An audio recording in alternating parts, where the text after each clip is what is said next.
Hello students. Now we continue the physiology of heart. Let's start. Let us examine the tissue layers protecting and driving the heart.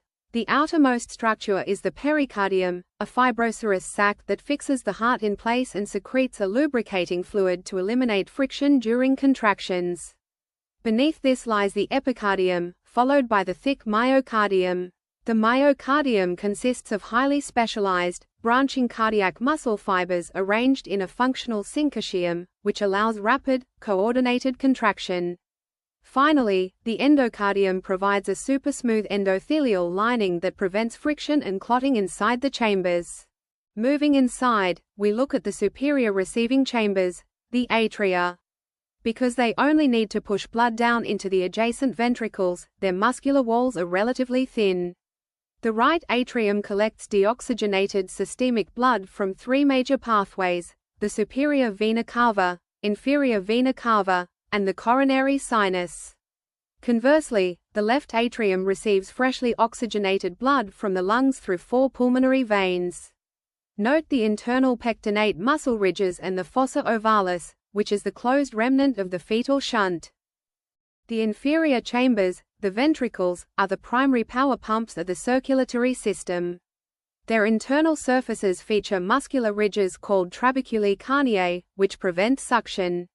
Notice the extreme difference in thickness. The right ventricle is crescent-shaped and thin because it only pumps blood against the low resistance of the nearby lungs. The left ventricle, however, is a thick, circular muscle cylinder. It must generate enough force to propel blood throughout the entire systemic loop, from head to toe. Understanding the heart requires tracing its vascular pathways. Venous return dictates how blood enters the organ. The superior vena cava returns low oxygen blood from the head, neck, and upper limbs, while the inferior vena cava handles blood from the lower abdomen and extremities. On the flip side of the heart, the four pulmonary veins bring oxygen-saturated blood back from the alveolar networks directly into the left atrium. Remember, these pulmonary veins are unique because they are the only adult veins carrying oxygen-rich blood. Once collected, blood is forcefully ejected through the great arteries. The right ventricle pumps deoxygenated blood into the pulmonary trunk, which immediately branches into the left and right pulmonary arteries heading to the lungs. Concurrently, the left ventricle drives oxygenated blood into the aorta. The aorta is our primary distribution highway, branching out to supply the brain, organs, and tissues. Crucially, the very first branches at the base of the aorta are the coronary arteries, ensuring the hard-working heart muscle receives its oxygen supply first. Unidirectional blood flow is maintained by four highly precise valves. The atrioventricular valves prevent blood from leaking back up into the atria during ventricular contraction. They are structurally reinforced by fibrous strings called chordae tendineae, which are anchored to papillary muscles to prevent the valve flaps from everting under extreme pressure. The pocket-like semilunar valves sit at the base of the great arteries. They close passively due to gravity and pressure differentials when the ventricles relax, preventing blood from slipping backward. The mechanical pumping we have discussed is entirely driven by an intrinsic electrical system. The heartbeat originates at the sinoatrial node, our natural pacemaker, which triggers a wave of depolarization across the atria.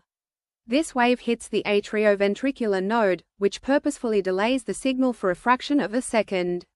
This delay is a critical design feature, ensuring the atria have completely finished squeezing their blood into the ventricles before the ventricles contract. The signal then travels down the bundle of His and sweeps up through the Purkinje fibers, causing the ventricles to contract efficiently from the bottom up. In conclusion, the mammalian heart is an evolutionary masterpiece of bioengineering. Its structural features are entirely integrated. The electrical conduction system dictates the timing, the muscular syncytium provides the physical power, and the valve networks ensure absolute directionality. By separating the pulmonary and systemic loops, this four-chambered design delivers the massive, continuous supply of oxygen required to sustain mammalian life. Thank you, and I am now open to any questions you may have. Thanks for watching. Like, subscribe, and share.